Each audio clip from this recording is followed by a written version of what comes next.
Good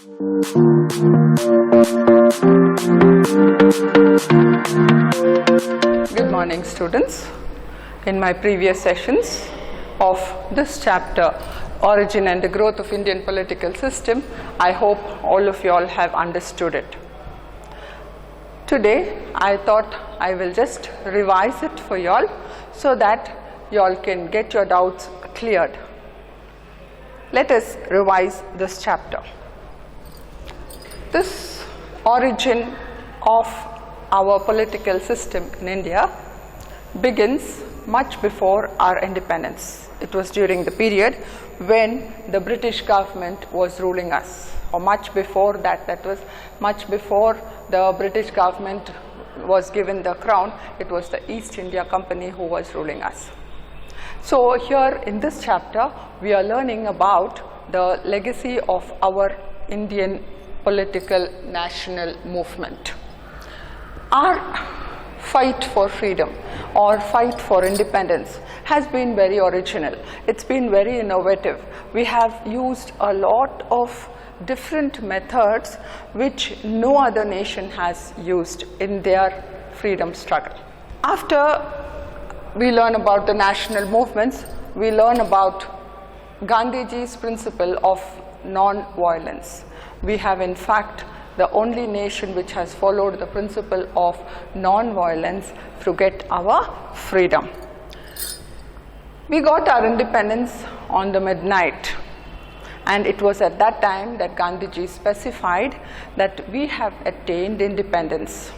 We have got back our India, and we are happy about it. But at the same time, the partition of India and Pakistan is a sad event. The independence has brought in an end of our slavery, whereas the partition has brought in a lot of bad moments or sad movements. This partition has divided the people into two different nations, which is a very sad event. After this, we had to think of so many other activities. We had to think of having an interim government, and the Constituent Assembly was framed. In fact, we had an Indian National Congress was started by A.O. Hume in the year 1885. In fact, he started this organization so that we give our ideas to the British government. Later on, it was in fact Mr. Attlee, who was the Prime Minister of England, who had won from the Labour Party, who gave a strict suggestion that India has its own right to frame its constitution, and it was he who allowed India to form a constituent assembly and frame a constitution for our independent India. After that, we had to frame our constitution. So in the year 1950, our constitution was framed, it was accepted, and in the year 1951-52, our first general elections were held. During the process of independence, we have been seeing many of our leaders who have laid their lives, complete entire life, for the freedom struggle of India.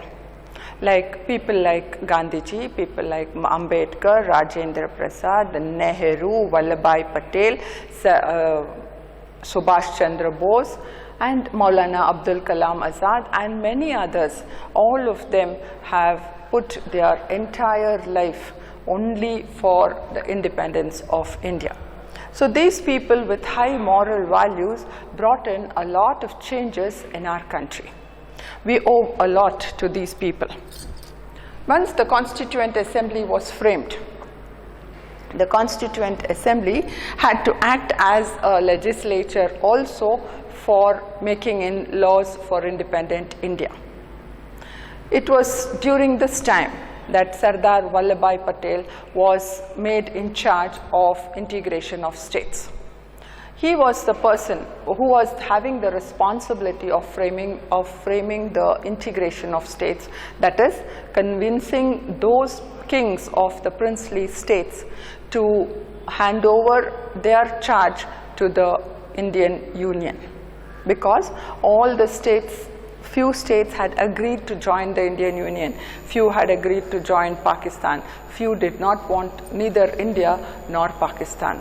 And it was Sardar Vallabhbhai Patel who in fact brought in merger of states, and he, with his own tact, with his patience, he was able to convince all the kings to integrate the states. Finally, after the integration of states, the reorganization of the states had to be done.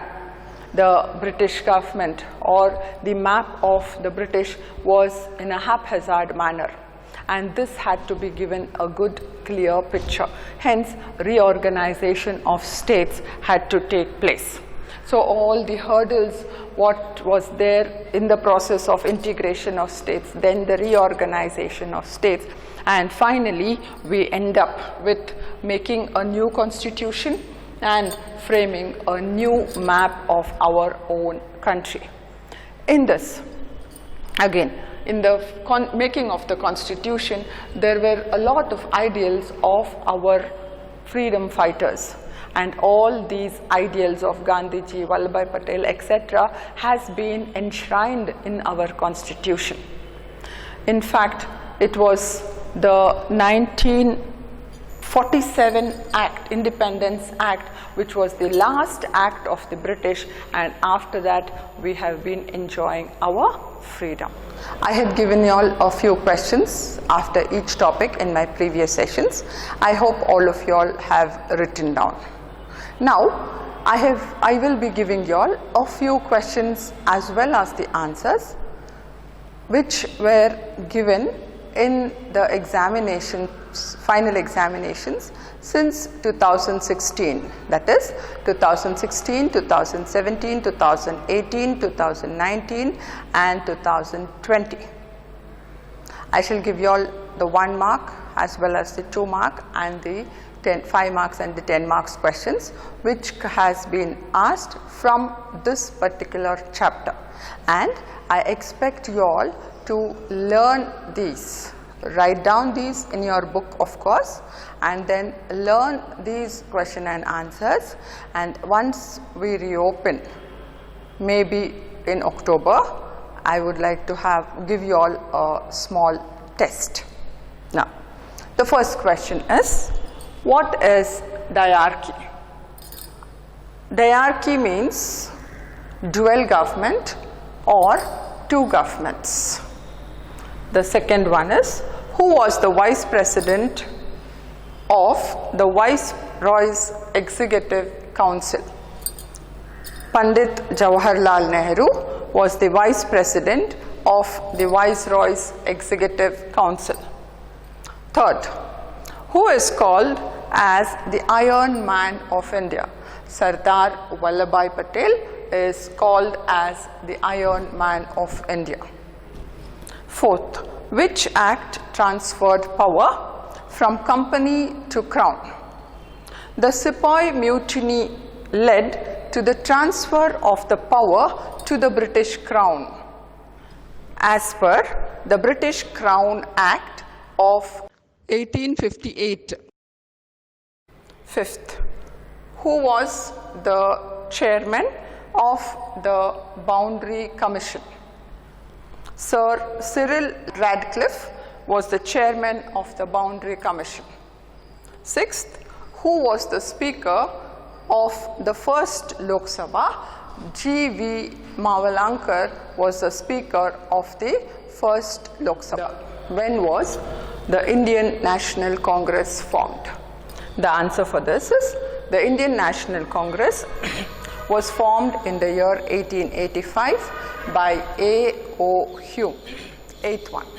Which country is called as the world's largest democracy?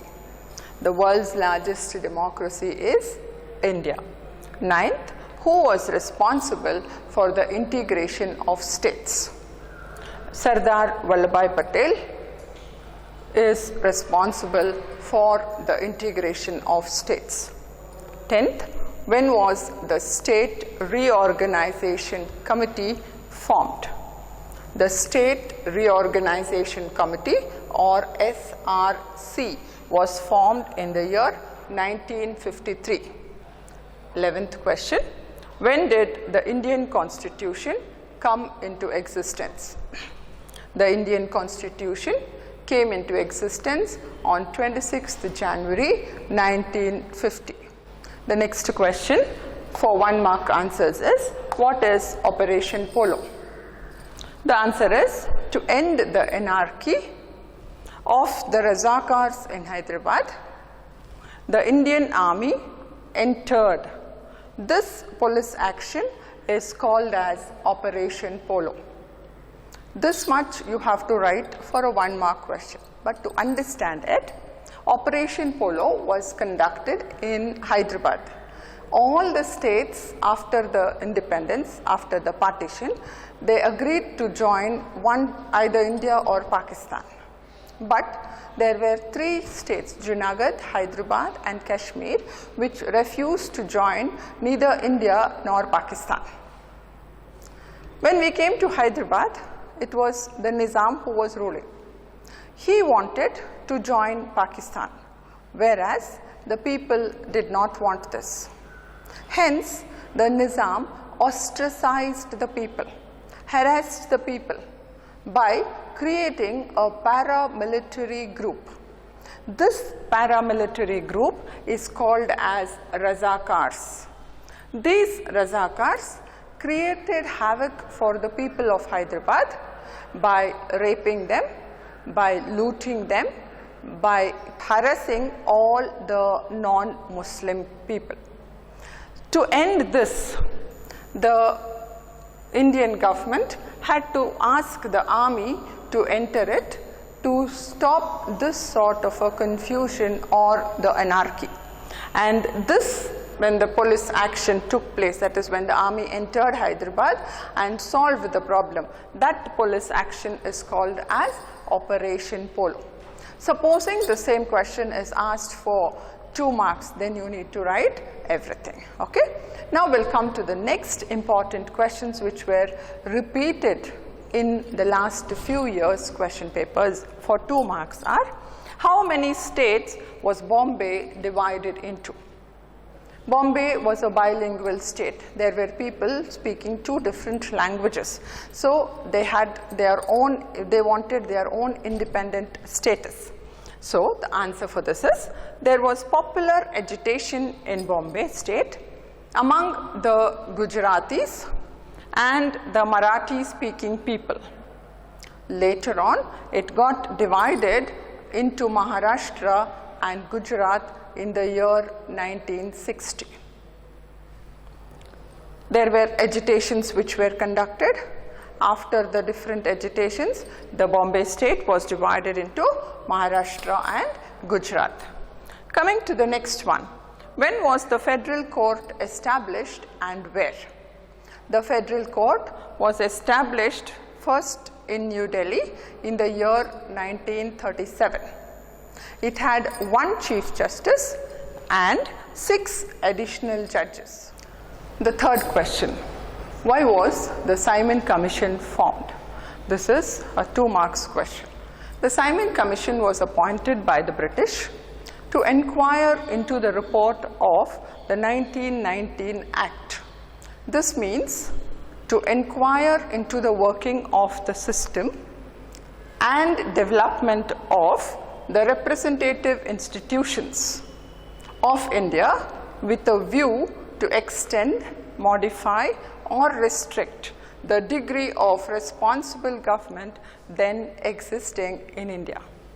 In fact, this Simon Commission was a statutory commission which was appointed by the British. They appointed this commission to inquire into the Act of 1919 because earlier the 1909 Act was a failure. And during this 1919 Act, it was the Indians, that is the Indian National Congress, who demanded from the British government that let there be a commission who can come into and look into the Act of 1919 report and make few suggestions, and it has to come within a period of 10 years. Hence, it was supposed to come in a later period, 1929, but it came 2 years earlier itself because the British government sent the Simon Commission in the year 1927. But when they came, the Indians realized that in this statutory commission, that is the Simon Commission, there were only British people who were members. No Indian was a member there. Hence, India took it as an insult, since there were no Indian members. Hence, they refused or they boycotted the whole commission. When they boycotted it, the Simon Commission did not go back.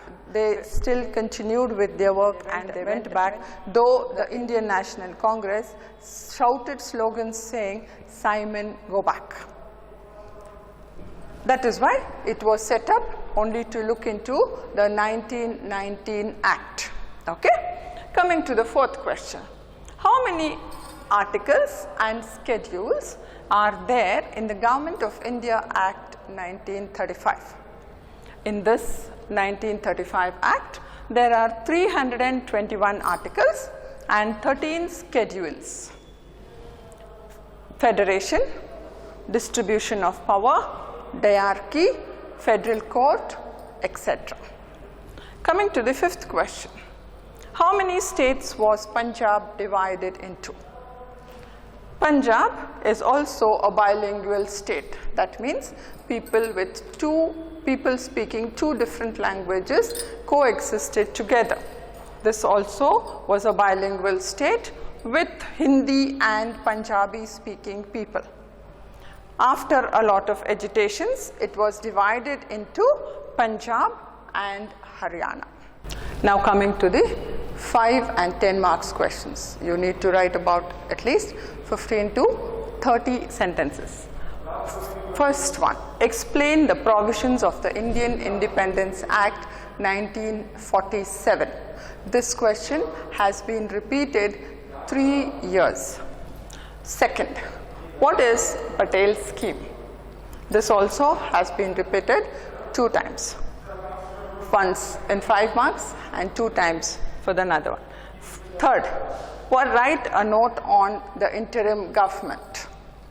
Fourth, describe the accession of Junagadh, Hyderabad and Kashmir. Fifth one, explain briefly the Government of India Act 1935. I expect you all to take down the answers for this from the earlier sessions. Write down the answers clearly and learn all of them so that later on it will be easier for you all. Okay? Thank you so much. Have a nice day, students.